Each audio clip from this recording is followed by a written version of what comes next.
ئەم کاتتان باش لە بەرنامەی ئەم شەو استراتیژ دوو تەوەرتاو توێ دەکەین. تەوەری یەکەم بە میوانداری دکتۆر ئەحمەد عیساوی ئەندامی دەستەی گشتی ڕەوتی حکمە لە بەغدا و دکتۆر سۆران عەلی پسپۆڕی یاسایی و دەستوری باس لە هەنگاوەکانی هەڵبژاردننی سەرۆکۆمار و پێکهێنانی حکومەتی نوێی عێراق دەکەین. لە تەوەری دووەمدا کێشەکانی نێوان رووسیا و وڵاتانی ئەوروپا و ئەمریکا لەسەر قەیرانی ئۆکرانیا بە میوانداری دکتۆر ئیقبال دیورە مامۆستای زانکۆ شارەزای پەیوەندی نێودەوڵەتیەکان لە مۆسکۆ و هەروەها بەڕێز دکتۆر بەهرۆز جەعفەر سەرۆکی سنتەری مێدیتریانە بۆ توێژینەوە لەباری هەرێمایەتی دەکەین. بەڵام سەرەتا دەگەڕێنەوە سەر ئەو قەیرانانەی کە لە بەغدادا قەیرانی سیاسی لێکەوتوەوە، ئەو بڕیارانەی کە لەم چەند ڕۆژەی ڕابردوودا محکەمەی فیدرالی دادگای فیدرالی هەندێک بڕیاری دەرکردووە کە مەبەست لێی بە پێی شارەزایان و بە پێی کەسانی یاساناس کە مەبەست لێیان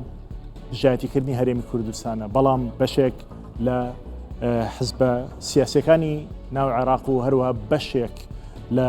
سەرکردە سیاسەکان لە عێراقدا ئەم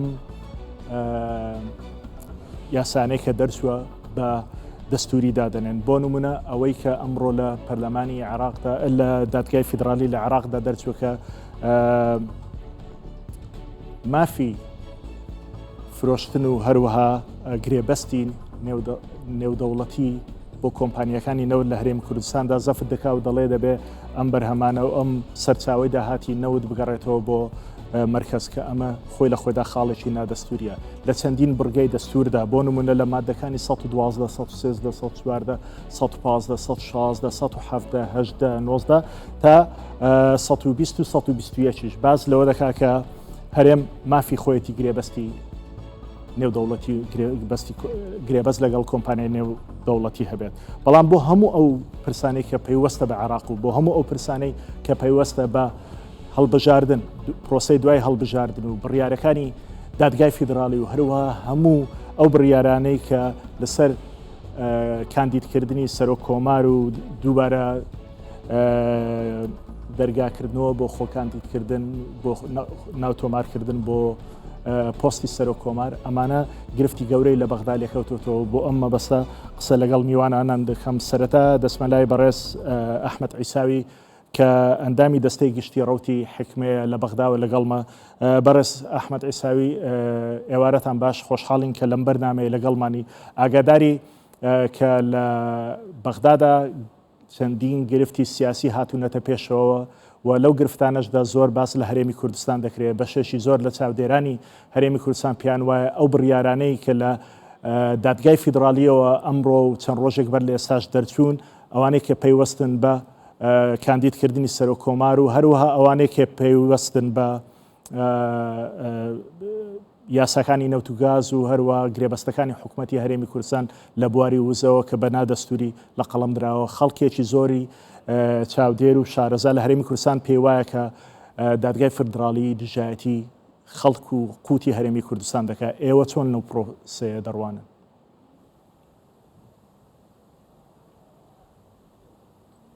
أهلا وسهلا فيك وبجمهورك الكريم وبقناتك. زۆر سپاس بۆیەوە و بۆ کەناڵەکەتان. ئێمە ئەم دۆخە بەم شێوە دەخوێنینەوە دوای یەکەم ڕۆژ لە هەڵبژاردننی ئۆکتۆبەری ڕابردوو. زۆر بەقوڵی بابەتەکەمان خوێندوتەوە کەوا کێشەی زۆر گەورە لە عێراق ڕوو دەدەن ئەگەر هاتوو لێکتێگەیشتنەکان ڕوو نەدەن. لەو لێکتێگەیشتنی کرا کە لە نێوان ڕەوتی سەدڕ و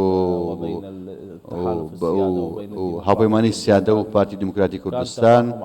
لێکتێگەیشتنی قوڵ بوو، بەڵام لەسەر بنەمای بەرژەوەندەکان نەبووە. لە بنە ئەو بەرژەوەندیانە لەوانە بڕیاری نەوت و غاز کە لەلایەن بڕیاری دادگا و فیدرالی دەرچوو، لەوانەش بریاری دوورخستنەوەی هۆشیار زێباری ئێمە ئەمڕۆ لە عێراقدا کوتەی گەورە ماهەن ژمارەیەکی زۆر حیزب هەن لە عێراقدا بەهۆی ئەم هۆکارەوە پێویست بوو پارتی دموکراتی کوردستان کەوا ئەگەرچی ئەوان زۆر شارەزان لە سیاسەتدا کە جۆرێک بە شێوەیەکی هەڵسوکەوت بکەن لەگەڵ چی هاوپەیمانی دەکەن. بۆیە بەم هۆکارە ئەمی دەبینین ئەمڕۆ لایەنە سیاسەکان دەبینین بەرگیری لە دۆزی کورد ناکەن. کەواتە پێویست بوو لەسەر لایەنەکان بەرگری لە دۆزی کوڕکەن و بابەتی نەوت و غاز و بابەتی هیچە دەبێتە سەر و کۆمار بۆیە ئێمە ئەمانەمان نەبینی هیچ لەو هاوپەیمانەتێنەری کە هەن بەرگرینیان لەم بابەتە نەکردووە بەڕاستی هیچ چیان ڕەت نەکردوتەوە بەڵام لایەنەکان ئەزانین لایەنەکان مەرانی سیاسیان هەیە بەڵام بۆ دەکەوێت محکەمەی فیدرالی بڕیار لەژێر سێبەری سیاسیدا بدات بە بۆنێکی سیاسیەوە بدات بۆ نمونە ئەم کێسەی کە ئەمڕۆکە محکەمەی فیدرالی بڕیاری لەسەرداوە کێسەکە ساڵی 2012 بۆ دەبێ لە کاتێکی وەکو ئەمڕۆ ئەم بابەتە زیندوو بکرێتەوە و بڕیارێک بدرێت دژی خەڵکی هەرێمی کوردستان.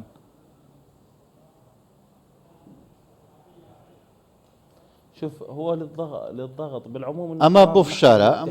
بەگشش گشتی بڕیاری دادگای فیدرالی کەوا بڕیارەکە دراوە لەسەر بنەمای ئەوەی کەوا دادگای فیدرالی بڕیارەکانی دادگای فیدرالی لە هەمان کاتدا بڕیاری ئەوەیە کە تانی لێ نادرێ بەڕاستی و لە هیچ لایەنێکەوە چونکە ئەگەر هاتوو سیاسی وایە یاخۆت بڕیاری هەڵبژاردن لە بەرژەوەندی لایەنەکەی دیکە بواە بەڕاستی ئەگەر ئێمە بیڵێن کەوا بە فشار بوو بێت لەسەر لایەنێک بۆ لایەنێکی دیکە ئێمە دەبێت هاوپەیمانەکانی پارتی تۆمەتبار بکەین کە فشار لە دادگای فیدرالی بکەن بەڵام بە تێڕوانینی ئێمە خوێندنەوەی ئێمە بۆ دۆخەکە ئەوەیەکەوە ئەمە دەرئەنجامی چیە دەرئەنجامی هەڵبژاردننی ئۆکتۆبەری ساڵی ڕابردووە بۆ یەکلاکردنەوەی کێشەکانە و بۆ فشارە لە پارتی بۆ ئەوەی کەوا دەستبەرداری پۆستی سەرۆکۆمار بێ بۆ ئەوەی کەوا بۆ لایانی دووەم دەستبەرداری بێت هەموو ئەمانە بۆ فشارە لە کوردستان بەڵێ بەڵام بۆ دەبێت پۆستی دەستگایەکی بەناو سەربەخۆ وەکو دادگای فیدرالی یاساک دەربکە لەژێر ئیستناد کراوە بە یاسای مادەی 130 لە دەستوردا بەڵام ئەم مادەیە خۆی ئیستناد کراوە بە یاسای ساڵی 79 هەروەها ساڵی 1985 لە ساڵی 2019دا هەر ئەم دادگایە ئەم مادەی بە نادەستوری وەسف کردووە کەسی ئەمڕۆ هەرێمی کوردستان دووچاری ئەم گرفتانە دەکا تاوانباری دەکا بە شتێک کە خۆی مادەکە لەلایەن ئەو محکەمەوە لە 2019 بە نادەستوری دانراوە بۆ دەبێ محکەمەیەک ئاوا لە ژێر فشاری سیاسیدا بێت سربەخۆ نەبێت ئەمە کارەسەر لە وڵاتدا دروست ناکە محکەمەی فیدرالی کە بەرزترین شوێنی بڕیاردانە لە وڵاتەدا ئاوا هەڵسوکەوت بکات.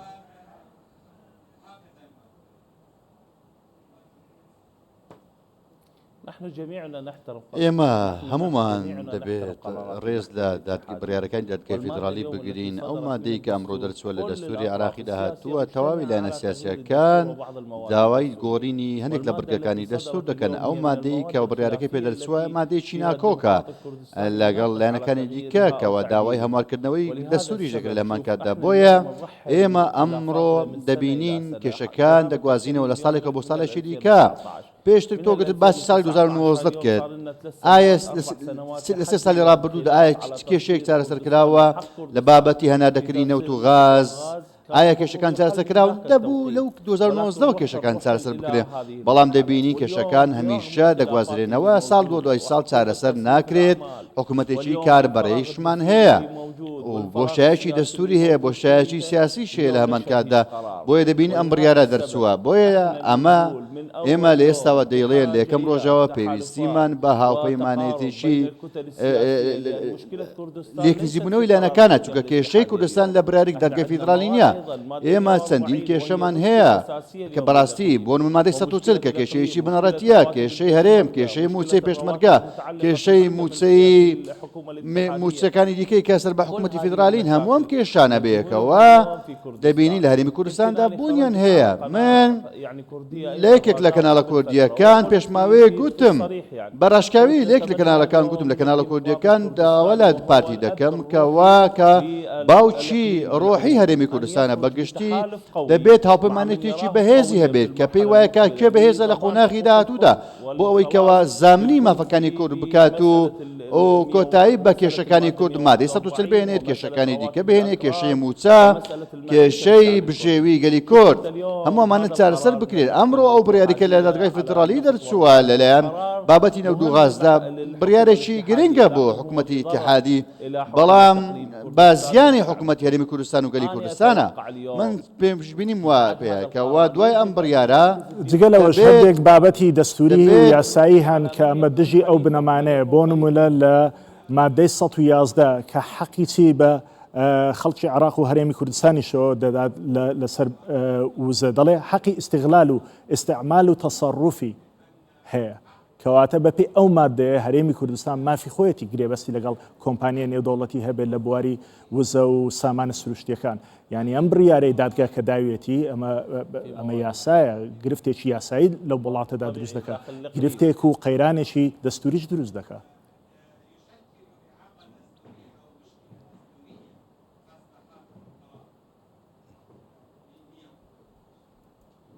هو بعدين في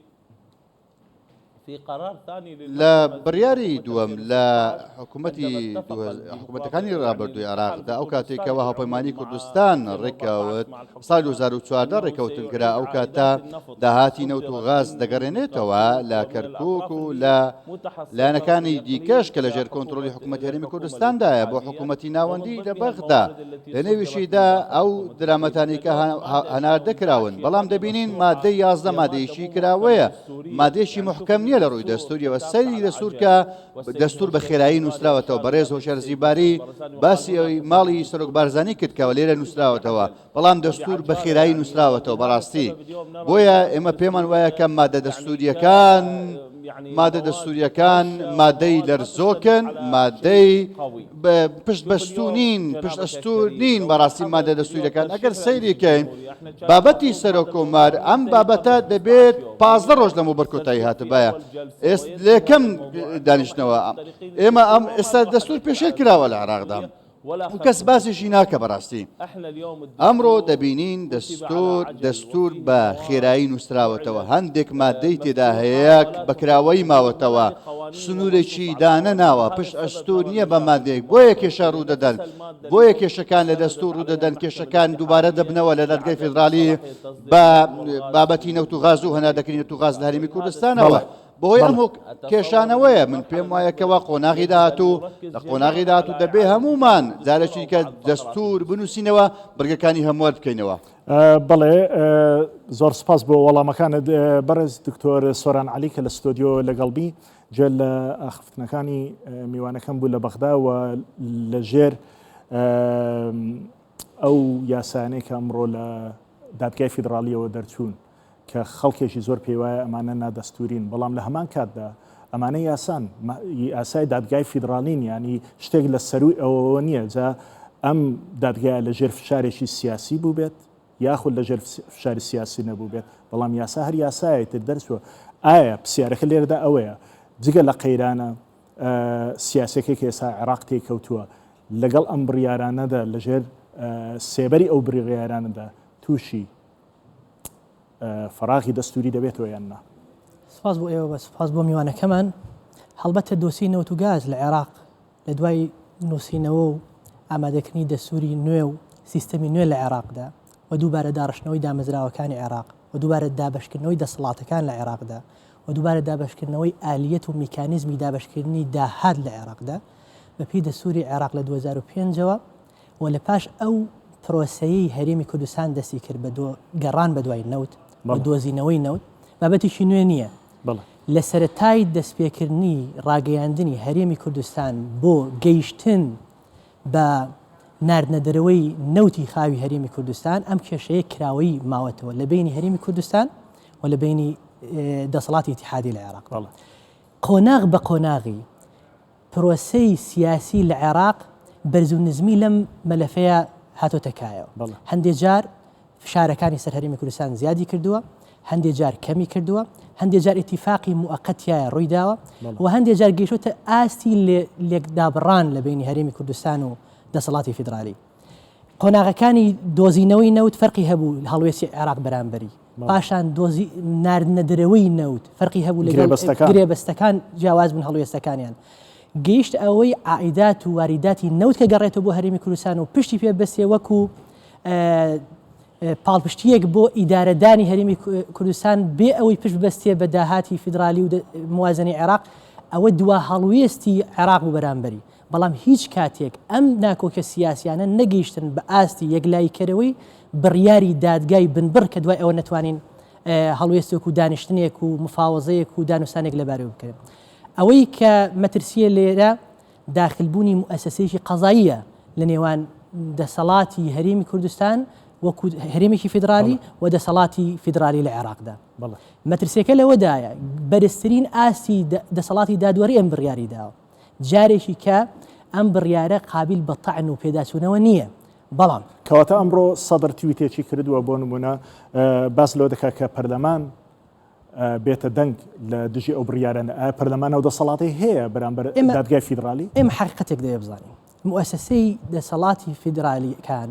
هەمویان لە چوارچێوەی پرۆسی حکومڕانیدان من ضمنیها لە میانەشیاندا دادگای باڵای فیدرالی وا نەزانین بۆ تەسەورە سێری بکەین کە دادگای باڵای فیدرالی لەبەرەوەی دادگایە و لە چوارچێوەی دەسەڵاتی فیدرالیایە لە چوارچێوەی گەمەی سیاسی نییە لە عێراقا تەواوی دادگا دەستوریەکان لە تەواوی دەسەڵاتەکان و دەوڵەتەکاندا بە تایبەتی لە دەوڵەتانی فیدرالی بەشێکە لە پرۆسی حکومڕانی و سیاسی و بە تایبەتی لە عێراقانی دەوروبەری بە تایبەتی لە عێراقدا ئێستا بە ئەکتیڤترین کاتی خۆی دادگای باڵای فیدرالی لە ساڵانی ڕابردووی کارکردنی دیا وەکو کارکتەرێکی سیاسی بەشدار نەبووە بەقەت ئەم دوومانگەی دوای دەست بەکاربوونی خولی هەڵبژاردننی نوێی عێراق دوو بڕیاری گرنگی داوە ئێمە ئەگەر هەڵسەنگاندن بۆی بڕیارەکان بکەین دەتوانم لێرە یەک بە یەکی بڕیارەکانی دەتوانم بڵێم پاڵپشتی دەستوری هەیە بۆ پێچەوانەی بەڵام چێ دەسەڵاتی هەیە ئەم بڕیارانی ئەوتانی لێ بدای هەڵی وەشێنێتەوە چونکە ئێستا هەموو ئەو پاڵپشتی دەستوریانی ئەو پشتی پێبەستەوە دەکرێت تەفسیرێکی جیاوازی بۆ بکرێت بەڵام ئەو دەفسیرەکەی بنبڕە لێرەدا دەمێنێتەوە چی ئایا دەکرێت دەسەڵاتەکانی تری ناو حکومڕانی لە عێراقدا هەمان گەمەی سیاسی بەرامبەری بکەن وەکو فشار ئاشکرایە لامان ئەم جوڵانەوەی دادگای باڵای فیدرالی لە پاش دەست بەکاربوونی دەستەی نوێی سەرۆکایەتی ئەنجومەنی نوێنەران دەستی پێکردووە ئاڕاستەی گۆڕیوە تەفسیرەکانی گۆڕاون لێکدانەوەی دەقە دەستوریەکان جیاوازن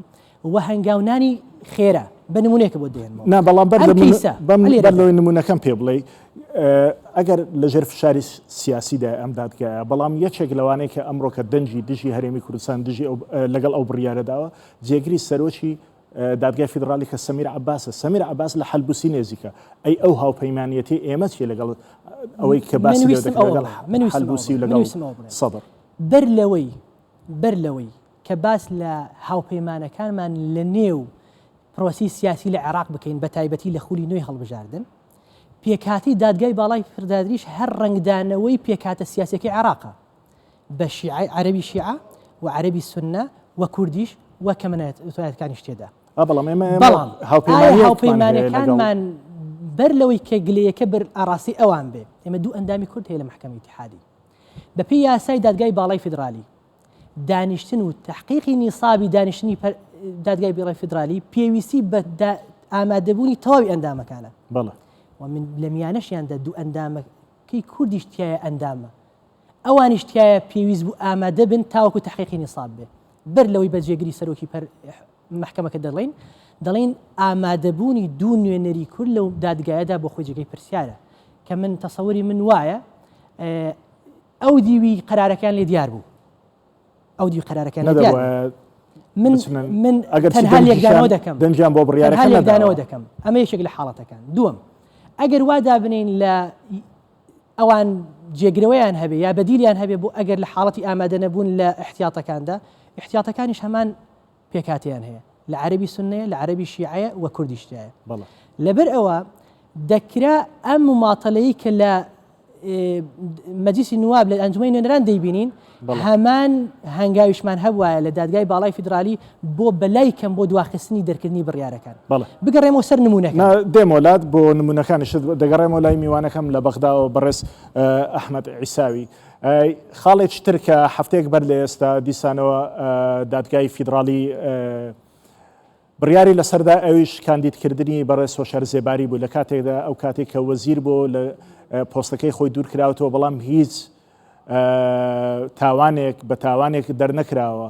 بۆچی دەبێت دادگای فیدرالی لەم ڕۆژەدا کە کاندیدی حزبێکی سەرکەوتووی هەڵبژاردنە بڕیارێک لە دژی ئەو کاندیدا بدا ئەگەر بڕیارەکانی سیاسی نەبوو بێت.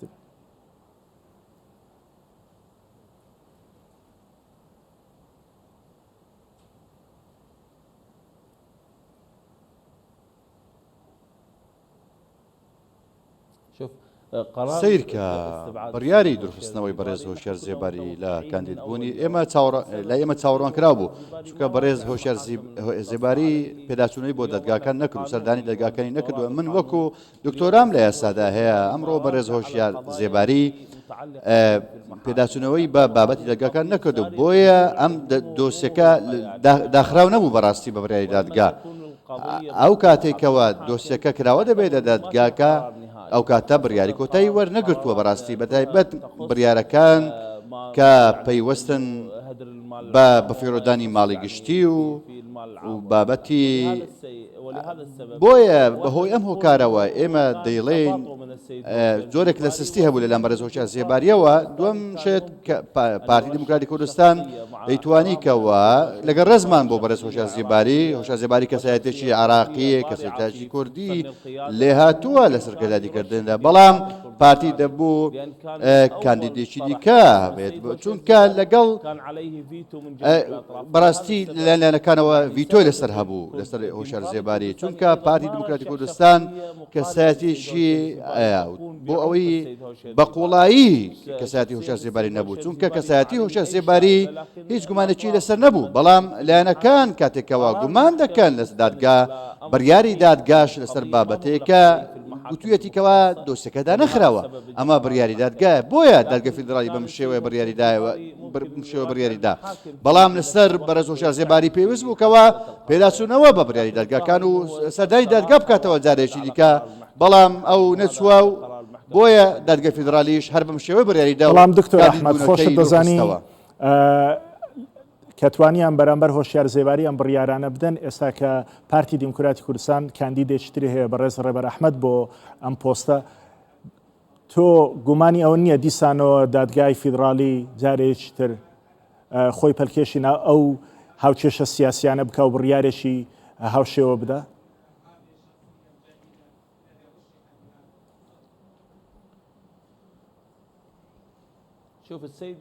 سیرکە بەڕێز مەسعود بارزانی ڕێزلی جراوە لێت لەلایەن تەواوی لایەنە سیاسیەکان لە سوارچەوەی هەماهەنگی تەواوی لایەنە سیاسەکانی پرۆسەی سیاسی کەسایەتێکی عراقی ڕێزلێ گیراوە بەڕاستی بۆیە کاندیدبوونی بەڕێز ڕێبەر ئەحمەد پێم وایە کە دەڕوات هیچ گومانێکی لەسەر نییە پێمان وانە هیچ بابەتێکی لەسەر بێت و بەڕێزی هێزی ڕێبەر ئەحمەد و ئەو هۆپەیمانەتێکە هەیەی دەتوانێت کەواتی پەڕێنێت لەرگەی ئەو هۆپەیمانەتە سێقۆڵیکەوە کراوە کەواتە پێمان وایە لە یەکەم دانیشتندا تێدەفەڕێنرێ کاندیدی پارتی بەهێزە بەڕێز ڕێبەر ئەحمەد کەسایەتێکی بەهێزە لە سیاسەتدا پێمان وایە کەوە کاندیدی پارتی دەتوانێت کەوە ببێت بە سەرۆکۆمار پێمان وان یەکەوە جارێککە سیناریۆ 2010 دووبارە بێتەوە بەڕاستی زۆر بە کورتی ئەگەر پێم بڵێ دادگای فیدرالی ئێستا کە دوای ئەوەی ئەم بڕیاریانەی دەرکردو بابەتەکە لایەنە سیاسیەکانە لە عێراقدا یاخود لە ژێر فشاری وڵاتانی ئەقلیمە بە تایبەتی ئێران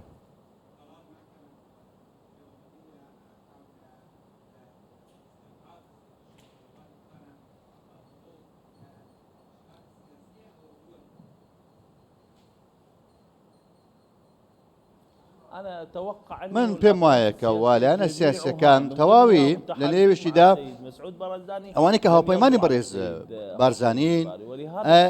بۆیە بەهۆی ئەم هۆکارەوە ئەمە جۆرێک لە ئێحرازبوونی دروست کردووە ئەمڕۆ دەبینین کەوە دەڵێن دەگوترێ فشار هەیە پێمان وانە کەوە ئەو لایەنانەی کە نزیکن لە لایەنەکانی چوارچێوەی هەماهەنگی کەوە جۆرێک کێشیان هەبێت لەگەڵ بەڕێز هۆشیار زێباری بەڵام هاوپەیمانەکانی هۆشیار زێباریە لە هەمان کاتە کێشیان لەگەڵ هۆشیار زێباری هەبوو بەڕێز سەدەر تویتی هەبوو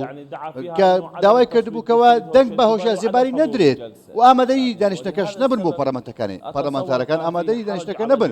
بۆیە ئەمە جۆرێک لە ئیحرازی بۆ تەواوی لایەنەکان دروست کرد بوو دەنگدان بۆ هۆشیار زێباری زۆرێک لە ئیحرازی دروست کرد بوو کە ناندەویست کەوا دەنجی پێ بدەن تەنانەت لایەنە هاوپەیمانەکانی بەرز هۆشیار زێباریش نەئەنویستکەوە ئارزووی ئەوە نەبوو کەوا هۆشیار زێباریکانی بکرێت بەڵام من هەمووان دڵنیا دەکەمەوە کاندیدی پارتی دموکراتی کوردستان لە هەموو خۆناغەکاندا کاندیدی زۆرترین چانسی هەیە بۆ ئەوەی کەوا ببێت بە سەرۆک کۆماری داهاتووی عێراق کە ئێستا کاندیدی پارتیە هەر کەسایەتێکی دیکە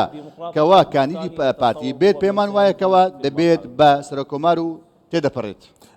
دکتۆر سۆران بە پێی قسەکانی دکتۆر ئەحمەد عیساوی بێت کە کەسێکی هەم دکتۆرای هەیە لە بواری یاساییدا و سیاسیدا هەم چاودێرێکی سیاسی و هەروە ئەندامێکی باڵای حزبێکی یاخود بەرەیەکی سیاسیە پێیان وایە کە ئەو بڕیارانی کە دادگاداویەتی ئێمە لە عێراقدا دەژین لەو عێراقەدا هەندێک لێک نزیک بوونەوەی سیاسی هەیە دەتوانێت زاڵ بێ بەسەر ئەو بڕیارانەشدا و دەتوانێت ئەم بڕیارانە بگۆڕێ کەواتە ئایا ئەمە هۆکار دەبێت ئەم بڕیارانە ببێتە ئەوەی کە جارێکتر هەرێمی کوردستان ئەو هەو پەیمانی کە بەتەما بوون لەگەڵ سەدر و لەگەڵ هەلبوسی و لایەنە سوودیەکان بیکەن پێدا بچنەوە ئەمجاریان لەگەڵ چوارچێوەی هەماهەنگیشی عادا بیکەن بۆی ئەم بڕیارانە جارێکتر باتڵ بکرێتەوە خۆی جێی شک نییە کە قەراراتی محکەمەی ئیتیحادی لەم چەند هەفتەی ئەخیردا باگراوی بووە بە عملی سیاسی لە عێراق لەبەرەوە هەر ڕێکەوتنێکی سیاسی هەر تەغییرێک لە مووقفی سیاسی لە بینی ئەحزابەکانە گۆڕانکاری و هەموارکردنی جۆرێک لە تێگەیشتنی نێوان لایەنە سیاسیەکان ڕنگدانەوەی دەبێت بەسەر بڕیارەکانی داهاتووی دادگای باڵای فیدرالیدا لەم قۆناغەدا لەبەرەوە بێ لە بیرمان نەچێ دادگای باڵای فیدرالی دەوێ جۆرێک لە تەوازۆنی یان لایەنداری لەم بابەتانەی پەیڕۆسەی سیاسی لە عێراق بکە لە ڕێگای هێزی بڕیارەکانیەوە بە ئاراستە گۆڕینی ئەو هاوپەیمانیانەی کە نەخشەی حکومڕانی لە عێراقدا دەگۆڕێ لەبەر ئەوە دەکرێت و احتیمالی ئەوەش دەکرێت لەگەڵ گۆڕانکاری هاوپەیمانەکان پێداچوونەوە و هەروەها جۆرە تێگەیشتنیە لە نێوانیاندا گۆڕانکاری بەسەر هەڵوێستی دادگای باڵای فیدرالیدا بێنێتەوە بۆ نمونەکەم دەگەڕێمە بۆ پاڵپشتی ئەم کێسە دێڵێ دۆسی نەوت و گاز دۆسیەکی تازە نییە بە نسبەتی دادگای باڵای فیدرالیەوە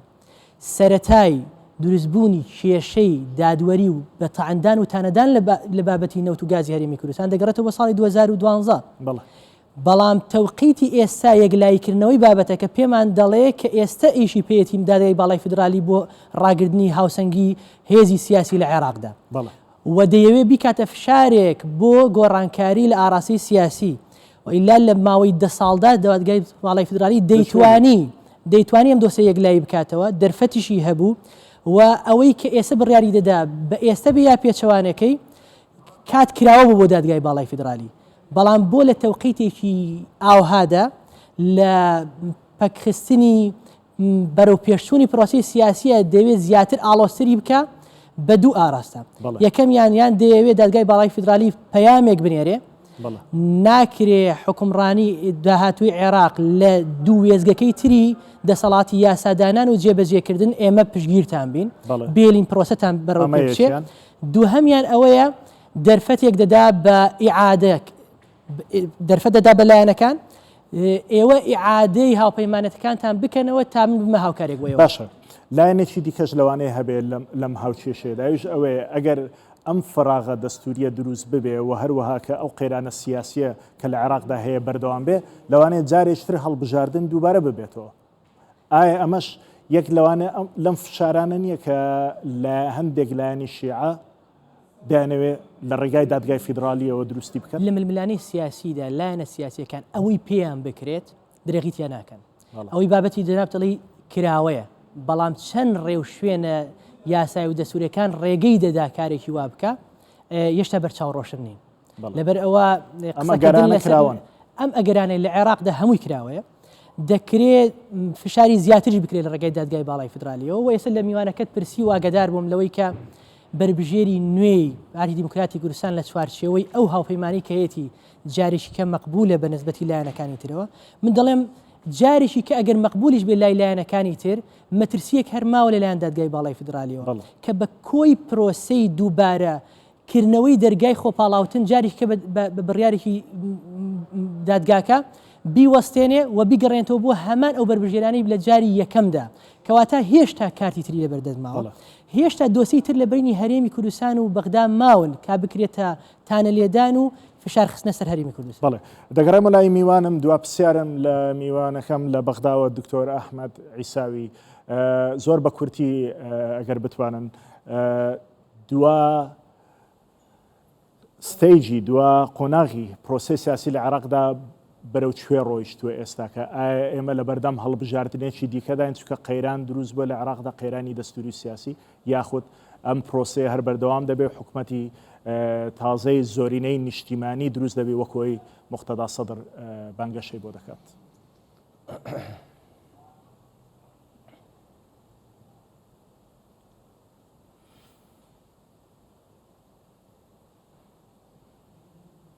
زۆر بە کورتی زەحمەت. أنا أتوقع أنه مبادرة السيد نجيب پێم وایە دەستپێشخەرێکەکەی ئەو دەستپێشخەرێکەی کە بەڵێ باشە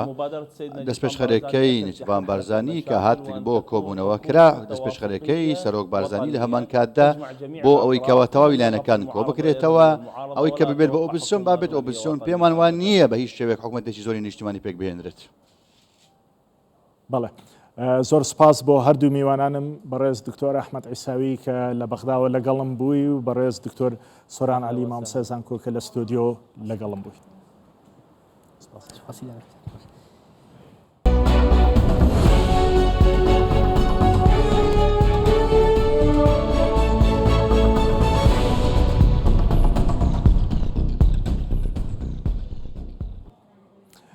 گرژیەکانی نێوان رووسیا و ئەوروپا لەسەر کێشەی ئۆکرانیا بەرەو کوێ دەڕۆن ئەمانە پرسیاری استراتیژی ئەم شەمانە لە تەوەری دووەمی بەرنامەی استراتیژدا لەگەڵ هەر یەک لە بەڕێزان دکتۆر ئیقبال دیورە کە لە مۆسکۆ لەگەڵمە مامۆستای زانکۆیە هەروە بەڕێز دکتۆر بەهرۆز جەعفەر سەرۆشی دەستگای مێدیتریانە هەروە توێژەری شەو لەم بوارەدا شارەزایی زۆری هەیە ئەم پرسانە گەنگەشە دەکەین بەڕێز دکتۆر ئیقبال دیورە کە لە مۆسکۆ لەگەڵمی لە بەڕێستەوە دەست پێ دەکەم گرژەکان بەرەو کوێ دەڕۆن ئەم ئاخاوتنانەی پوتین کە چەند کاتژمێرێک بەر لە ئێستا باسی لێوە کرد کە ئەوەیە کە ئامادەیە گفتوگۆ لەگەڵ ئەوروپایەکان بکات و ئامادەیە کە هیچ ئەگەرێکی مەترسیدار بۆ سەر سنوورەکانی ئۆکرانیا دەست پێ نەکات بەڵام لە هەما کاتدا سەرکردە ئەوروپایەکان بەگومانن لەم قسانەی پوتین ئێوە چۆن لە ئاریشەکان و لەو دوا گرفتانە دەڕوانن بەداخەوە وا دیارە میوانەکەم لە ستودیۆ ئامادە نییە دەگەڕێمەوە لای میوانەکەم بەڕێز دکتۆر بەهرۆز جەعفەر کە لە ستودیۆ لەگەڵمە هەمان ئەم پرسیارانە پوتین ئەمڕۆکە باس لۆ دەکات کە هیچ نیازێکی خراپیان نییە لەگەڵ ئۆکرانیا بەڵام خۆت دەزانی ئەوروپایەکان و ئەمریکایەکان هیچ خوێندنەوەیەکی ڕازگۆیانە بۆ وتەکانی پوتین ناکەن ئەو گرفتانی کە ئێستا هەیە بەرەو کوێ دەڕوە لە چەند ڕۆژی داهاتوودا. سوپاس هیوادارم لەم بەرنامەیە بتوانین ڕسمێکی واقعەکە بکەین وەکو خۆی ئەوش لە سێ دیدەوە یەکەمیان ئەم گرفتانە لە کوێ دێن ئەم گرفتانەی نێوان ناتۆ و رووسیا و یان ئەمریکا و رووسیا لە کوێ دێن ناو بەناو سەر هەڵەدەنەوە دووەمیان ئایا ئەم گرفتانە پەیوەندیان بە هێڵێکی غازی سروشتیەوە هەیە یان ئەم گرفتانە لە شوێنێکی دیکەوە دێن لە ڕاستیا لە حاڵی حازرا کامن و تۆ قساکەین چەندین دەوڵەتی دیکە ململانەی و کێشیانێ میسر و ئەسیوبیا کێشیانێ کێشەی هەردوو قوبرسی یۆنانی و قوبرسی تورکی 30 ساڵە بەردەوامی هەیە و تورکیا 40,000 سەربازی لەوێ داناوە کێشەی حتا تەنانەت کێشەی رووسیا بەتەمای چییە یان تەنانەت کێشەی نێوان چین و تایوان هەیە بەڵام ئەم کێشەیەکی ئاسایی نییە بۆ لەبەرەوەی لە هەر کاتێک کە ئەم جەنگە هەڵ ئەگیرسێ ئیتر هەموو گیان هینی خۆمان بێدیان بە دەستی خۆمان بێدا بە دەستی خۆمان نەبێت داخلی ئەم جەنگە دەبین ئەگەر ئەم جەنگە هەڵبگیرسێ من دڵنیات دەکەم هەفتەی ئایندە جیهان وەکو ئەمڕۆ نابێ رووسیا مەبەستی چییە ئەوە ئەکرێت ڕێگەم بێ بە 2 دقە ئەمە ڕوون بکەمەوە خۆی کە ساڵی 1990 یەکێتی سۆڤێت هەڵۆژایەوە 16 دەوڵەت ئەعلانی ئیستقلال و سربەخۆییان کرد کە پێشتر لە ژێر ڕچەفی یەکێتی سۆڤیان یان رووسیای ئێستایا بوون. ئەم 16 دەوڵەتە زۆربیان بوون بە ئەندام لە یەکێتی ئەوروپا و لە ناتۆیە. ناتۆژ هێزێکی یەکگرتووی سەربازی یەکێتی ئەوروپایە. بۆیە بڕیارێندا سیستەمێکی تازەی جیهانی دروست بکەنە ساڵی 90ەکە. رووسیا ژدانی بەم سیستەمە تازە جیهانیە نا بە قیادەی ئەمریکا، بەڵام بۆ مەرجەی سنووری ئێستای بپارێزرێ. بەڵام ئەمان ساڵی 99 هاتن هەرێکە لە پۆڵەندا و چیک و ئەنگاریان کرد بە ئەندام لە یەکێتی ئەوروپا و ناتۆ لە کاتێکم وڵاتانە بەدەست رووسیا و یەکێتی سۆڤیەتەوە بن پێشووتر. بەمەوە نەوەستان ئەمریکا گەرانتیدا کە چەک ئەتۆمی لەو ناوچانەی جێگیر ناکە. لە ساڵی 2004 جۆرج دەبلیو بوشی کوڕ بڵین ڕایگەیان کە 6 دەوڵەتی دیکە سلۆڤینیا و سلۆڤاکیا و بولغاریا و ڕۆمانیا و ئەمانەش بن بە ئەندام لە ناتۆ. ئەمە بە تەواوەتی تێگەشتنی رووسیای گۆڕی، تێگەشتنی کرێملین و پۆتینی گۆڕی کە ئەمانمە بەسییانەوەی رووسیا هاوڵۆقە بن و هێز لە ناو لە بندەست و لە بناگوێی رووسیای جێگیر بکەن. ئەم هەڕەشەی بوو بە هەڕەشەیەکی جدی. خاڵێکی دیکە ساڵی 2008 ویستیان پرۆژەی هێڵی نابۆکۆ هێڵی گاز کە بە سەرپەرشتی خودی ئۆباما و نەمسا و ڕۆمانیا و بولغاریا و تورکیا بەڕێوە چویستیان غاز لە ناوڕاستی ئاسیاوە لە ئازەربایجان و لەو ناوچانەوە بە بناگوێی رووسیا بەرن بۆ ناوڕاستی ئەوروپا حساب بۆ رووسیا نەکەن. ئەوە بوو شەڕی کریمیایان حربی قڕم بە عەربی پێڵێن. هەڵگیرسا و رووسیا تێگەشت کە ئەم هەڕەشە ڕەشێکی جددیە چوو قڕمیدا. بەڵام جگە لەم شتانە ینی هەندێک هاوکێشەی سیاسی هەیە. بۆ نمونە پێگەی رووسیا ئێستا هەمان ئەو رووسیانیە کە دوای سۆڤێت بینیمان. پێگەی رووسیا لە ڕۆژهەڵاتی ناوڕاست لەو ململانی سیاسانەی کە لەگەڵ ئەمریکا دەکەن بەڵام بەردەوەی ئەم قسانە لەگەڵ بەڕێز بکەم دەمەوێت بگەڕێمەوە لای میوانەکەم لە مۆسکۆ کە لەگەڵدایە بەڕێز دکتۆر ئیقبال دیورە کە ئەمڕۆ پوتین دەڵێ رووسیا نایەوێت ببێتە هۆکاری جەنگ لەگەڵ ئۆکرانیا و ئەوروپا، بەڵام سەرکردا ئەوروپایەکان هیچ متمانیان بەم قسەیە نییە. ئێوە چۆن لە دۆخەکە دەڕوانن؟ جەنگ ڕوودەدات یان نا؟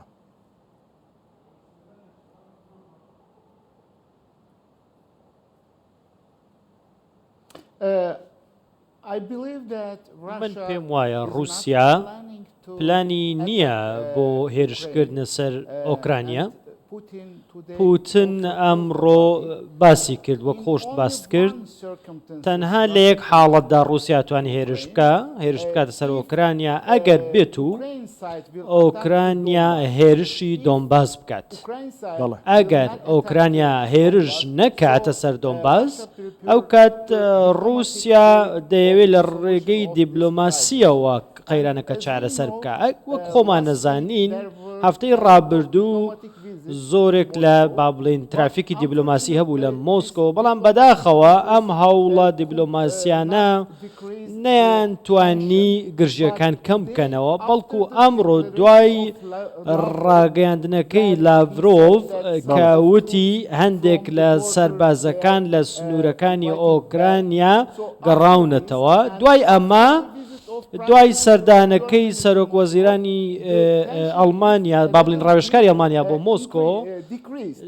هەندێک ئاڵۆزیەکان کەمیان کردوێتەوە. بۆیە من پێم وایە تاکە ڕێگا دیبلۆماسیە بۆ چارەسەری ئەم قەیرانە و هەردوو لا نەک تەنها یەک لایەن دەبێ ڕۆژاوایەکانیش ئامادە بن و هەردوو لا پێم وای بەگەیشتونەوە باوەڕە. بەڵێ بەڵام خۆ دەزانی کۆکردنەوەی 130,000 سەرباز لەسەر سنوورەکانی ئۆکرانیا نەک لە نێوان سنووری رووسیا و ئۆکرانیا بەڵکو لە نێوان ئۆکرانیا و لە نێوان بیلاڕوس هەروە سەربازی رووسیا سەربازەکانتان لە مۆلدۆڤا 130,000 سەرباز لەم کاتەدا مەشقیان پێدەکرێت. ئەمانە ئاماژەنین بۆ شەڕ؟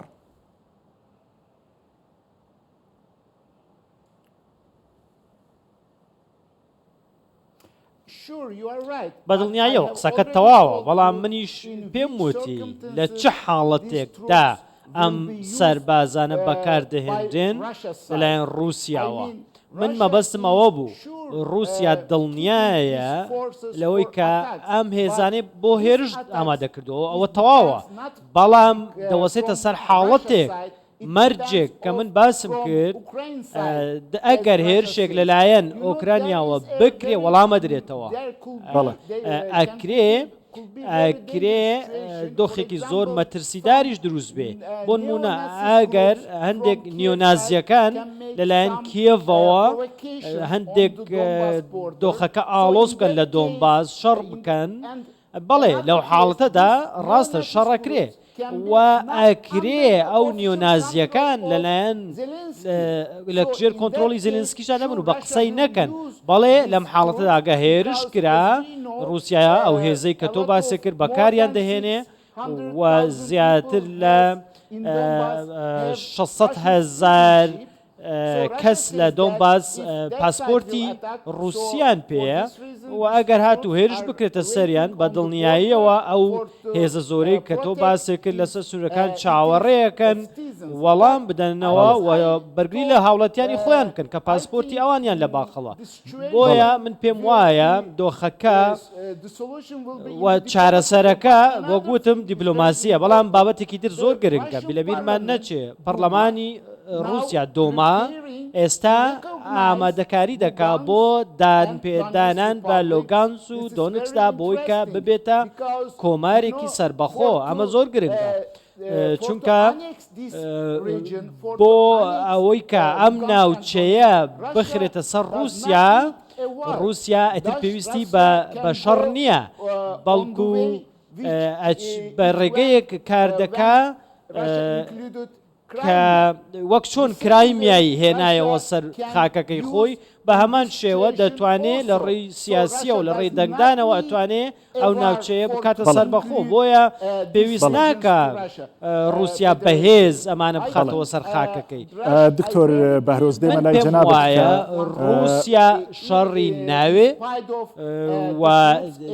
وەکوتت ئەو هێزانەی کە لەوێن تەنها بۆ ئامادەکاری رووسایە هیچ دکتۆر بەهرۆز میوانەکە باس لەوە دەکات دەڵێ گەر ئۆکرانیەکان هێرش بکەنە سەر رووسیا و رووسیا بەرپەرجدانەوەکەی دەبێتە کارێکی نەخوازرا و باسی داگیرکردنی نەکرد بەڵام مەبەستیەوەیە کە ئۆکرانیا داگیر دەکەن لە هەمان کاتدا باس لەوە دەکات دەڵێ ئێستا دۆما پەرلەمانی رووسیا قسە لەسەرەوە دەکات کە ئەو ناوچانەی لەسەر سنوورەکان کە خەڵکی رووسی لێە وڵاتێکیان بۆ دروست بکات ئەمە دەبێت ئەمە جاری جەنگدان نییە میوانە بەڕێزەکە دوتی شەڕ نابێ بەڵام لە ڕاستیا وتی شەڕ ئەبێ ینی بەمنەوە عباسی کرد خۆی تقریبا مانگێک پێش ئێستا راپۆرتە هەواڵگریەکانی بەریتانیا و ئەمریکا ئاماژیان بۆ کردووە و بەردەوامیش کۆشکی سپی ئەو زەنگەلێ ئەدا کە رووسیا ئۆکرانیا داگیر ئاکات ئەم ئێوارەیە پێش ئێستا سعاتێک پێش ئەوەی کە من بێمە ئەم ستۆدیۆیە هێرش کراوەتە سەر وێبسایتی وەزارەتی بەرگری مەبەستم چی بوتم راپۆرتەکان مانگێک پێش ئێستا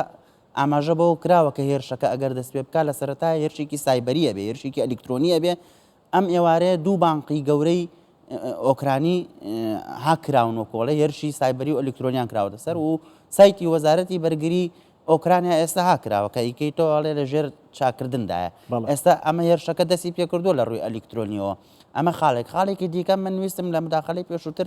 ئەوە هایلایت بکەم کە ئەم جەنگە لە چۆ دێ بۆچی ئەم جەنگە جەنگێکی ئەجگار گەورەیە جیهان هەموو داخلە بێ لە ساڵی 2014 کە یانۆکۆڤیچ سەرۆکی ئۆکرانیا بوو کە زۆر نزیک بوو لە کرێملین و لە پۆتینەوە بە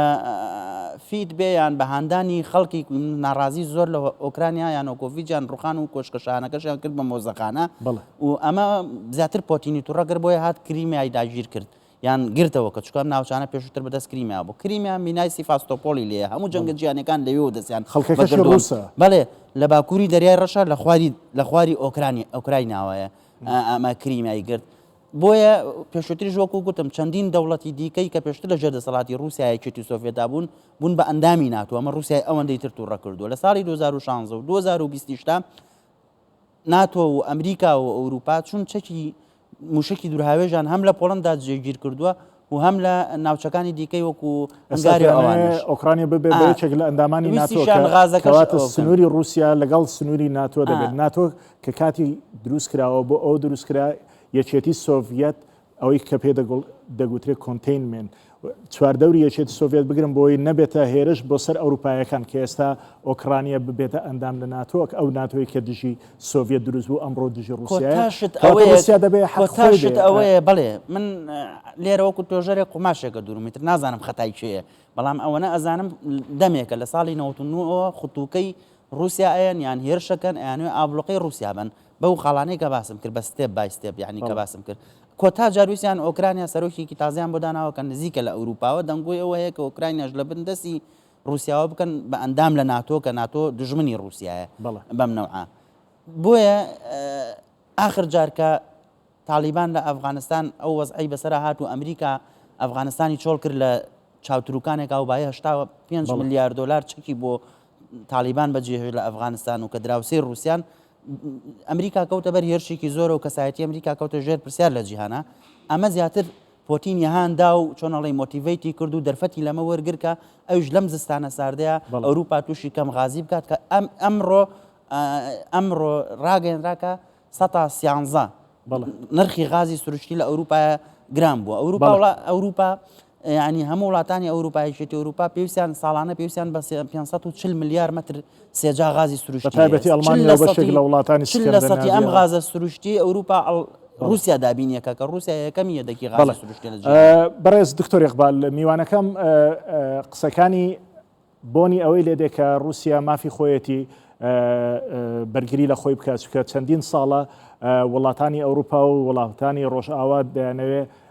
فشار بۆ سەر رووسیا دروستکەن بۆی کە ئەندامی تازە دەبنە ناو ناتۆ و هەروەها سیستەمی ناتۆ و سیستەمی بەرگری ناتۆ دێنن لەسەر سنوورەکانی رووسیا جێگیر دەکەن کەواتە بە پێ قسەکەی ئەو بێتن رووسیا مافی خۆیەتی بەڵام پرسیارەکەی من لەسەر ئەوە نییە لە پرسیاریم لەسەر ئەوەیە 6 ساڵ بەر لە ئێستا دیسانەوە لە مانگی شوباتدا ئەو کاتێک کە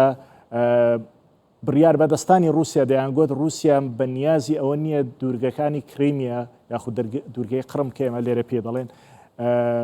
داگیر بکات کەسی کردی چۆن ئێستا ئەوروپایەکان متمانەیەن بە پوتین هەبێ کە دەڵێ نیازمان جەنگ نییە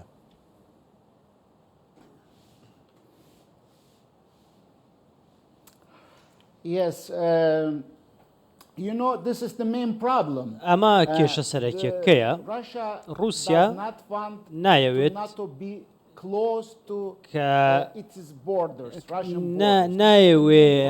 با بڵین ناتۆ نزیک بێتەوە لە سنوورەکانی بەڵام کاتێک کە باس لە کرایمیا دەکەی دۆخی کرایمیا دەکەی دەزانی لەو حاڵەتەدا رووسیا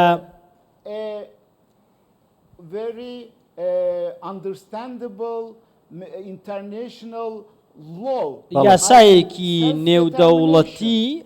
بەکارهێنا کە ئەویش بڕیاری خەڵکی کرایمیا بوو کە خەڵکی کرامیا بڕیاریدا بگرنەوە سەر رووسیا وتی من کرایمیان بە زۆر نەخستوەتەوە سەر خاکەکەم بەڵکو ئەوان خەڵکەکەیان خۆیان دەیانەوێ بێنە ناو رووسیا بۆیە ئەمە ڕێگە دروستەکەی تێگەیشتنی دیبلۆماسیە بەڵام لەلایەکی دیکەوە بۆ نمونە وڵاتانی ڕۆژاوا لە یوگۆزلافیا کردیان ئەگەر سیر بکەی رووسیا مافی ئەوەی هەیە ئەویش وەکو وڵاتێک بزانێت کە چۆن خۆی دەپارێزێ و چۆن خاکەکەی دەپارێزێ چۆن استراتیژیەتی خۆی دەپارێزێ رووسیا نایەوێت کە نزیک بێتەوە لە نایەوێت ناتۆ نزیک بێتەوە لە سنوورەکانی بابەتێکی دیکە ئەوەیە کە هەموو جیهان با بڵین لە ژێر هەژمونی سیستەمێکی نوێدایە بەڵام لە سەردەمی پوتندا نایەنەوێ رووسیا بێتە ناو ئەم سیستەمە نوێی دنیاوە دەیانەوێ ستۆپی پێ بکەن ڕای بگرن بەڵام ئێمە ئێستا بۆ یەکەم جار وەکو رووسیا وای کردووە لەسەر سووریا جیهان بێتە سەر مێزی گفتوگۆ لەگەڵی ئەمە دووەم جارە کە گیان ناچار دەکا بێن قسەی لەگەڵ بکەن بۆیە دەبێت ڕۆژاوایەکان تێبگەن کە رووسیا وڵاتێکی گرنگە نابێ پشتگوێ بخرێ ئەمە هەڵوێستی رووسایە رووسیا بەردەوام وتوێتی ئەگەر ئێوە پێتان وایە ئێمە من هاوڕام لەگەڵت کە رووسیا وڵاتێکی گرنگەوە پێم وایە ئەوروپایەکان و ئەمریکایەکانیش درک بەو گرنگجێ رووسیا دەکەن بەڵام سیارەکە زۆر بە کورتی لێرەدا ئەوەیە ئەگەر رووسیا ئۆکرانیا داگیر بکات جیهان دەبێ بە دووبەرەوە رووسیا توانایە ئەو هەیە لە ڕووی سەربازی لە ڕووی هەژمونی سیاسی لە ڕووی ئابوووریەوە بەرامبەر بە زلهێزەکانی وەکو ئەمریکا و ئەوروپاییەکان زۆر بە کورت پێم بڵێ ئەگەر ئەمە ڕووبدا چۆن دەتوانێت بارتەقە ئەم فشارانە بگریکە لە وڵاتانەوە بۆی دێ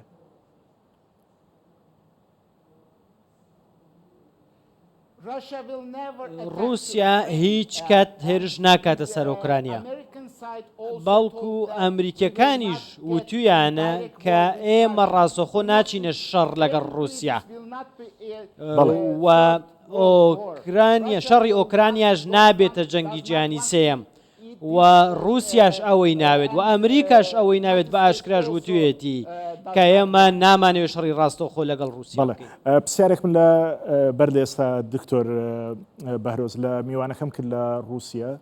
ئەوژەوەیە چۆن جیهان متمانە بە قسەکانی پوتین بکە ئێستا دەڵێکە خوازیاری جەنگ نین 6 ساڵ بەر لە ئێستا لە مانگێکی وەکو ئەمڕۆدا دیسان هەمان شتی دەگوت لەسەر دوورگەی کریمیا کەچی سەربازەکانیان نرد بۆ ئەوێ و گرتیان چۆن ئێستا متمانەی پێ بکەن زۆر بە کورتی تەنها وەڵامی ئەم پرسیارە من پێم وایە ئەم جەنگە ئەگەر ڕوژ نەداد ئەم ململانیانە هەر بەردەوام ئەبن وەکو کەسێتی پۆتین ئەوەیە لە دەرفەت ئەگەڕێ بەردەوام و ئەم دەرفەتەی قۆستۆتەوە کە ئەبینی ئەم کێشانەی دروست کردووە ئێستا وەکو باسم کرد غازی سروشتی پێداویستێکی هەنووکەی ئەوروپایە لەم زستانەیە ئەم کێشەیە لە ئەوروپا دروست بووە تەسەورەکە مەگەر بەردەوام بێت لە 2022 بە دەیان میلیارد دلار یان دەیان میلیارد یۆرۆ زیان بەر یەکێتی ئەوروپا ئاگات ئەمەش زیانێکی گەورەیە کە بەریکێتی ئەوروپا